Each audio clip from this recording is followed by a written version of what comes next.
Hello everyone, this is a quick and basic explanation of nuclear physics using the 3D animation software Blender. More information and sources in the description.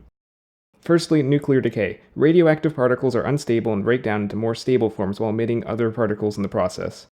Radioactive decay can be modeled through this equation, where the initial amount of substance is multiplied by e to the power of negative constant, represented by either k or lambda, times time, to get the remaining amount of substance after the time. The constant value varies among substances.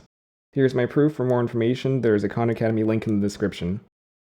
Half-life is a common representation of radioactive decay. Every radioactive substance has one indicating the time it takes for half of a sample of the substance to decay. Half-life uses a k or lambda value of ln of 2, which is equal to 0.693, which simplifies the decay equation to this. Note that time is divided by half-life time, showing how many half-lives have occurred. Here's an example. Uranium-238 has a half-life of about 4.5 billion years. How much of a 100-gram sample will be left after 100 billion years? To use half-life, just find the amount of total half-life cycles that have occurred, and multiply the initial amount by that many 1/2. To use the decay equation, realize that after one half-life, there's half as much U-238 left, and find the constant value. Then use the final time value and plug those into the equation to get the same answer as the half-life equation. Here is some nomenclature review. There are 4 small numbers around elements.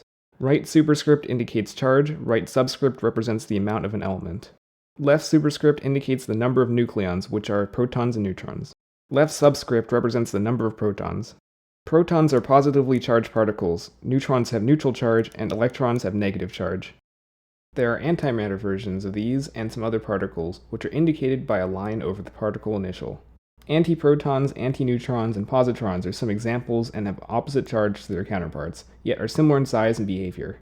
Photons are particles representing light and contain energy but no mass. Einstein's mass-energy equivalence equation explains that mass at rest has an energy equivalent. By casually using the equation E equals mc squared, we can find the energy of particles in joules. However, converting to MeV is sometimes more convenient. Along with the energies of the particles in an atom, adding the binding energy, or the energy holding the particles together, results in the total energy of the atom. Nuclear fission occurs when a large nucleus splits into smaller nuclei, sometimes with some external help. Remember, the nucleon and proton amount always remains constant between each side of the equation. Radioactive decay is a type of fission which is spontaneous, and the 3 methods of radioactive decay are alpha, beta, and gamma decay. Alpha decay releases a helium atom, and gamma decay releases high-energy gamma photons.